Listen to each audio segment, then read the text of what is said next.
So hello po, update ko lang po kayo sa aking strawberries.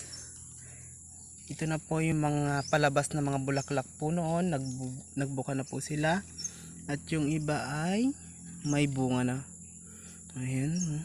Katatapos ko lang po silang gamasan. Ayan. Ayan, medyo malalaki na yung mga bunga niya. Ito pa po yung iba. Ayan. So ito po yung iba. Ito yung unang bunga niya nung maulan. And ito naman yung mga sumunod na. Yan, maganda-ganda na sila. Hugis puso.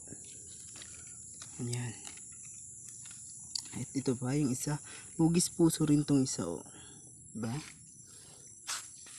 Ayun yung iba, mga bulaklak pa lang. Pabuka pa lang yung mga bulaklak nila. Ayan sila. Ayan. Ayan yung iba. Ito, napakarami yung bulaklak. Ayan. Ayan sila. Ayun, napakaraming bulaklak. Yun lang po.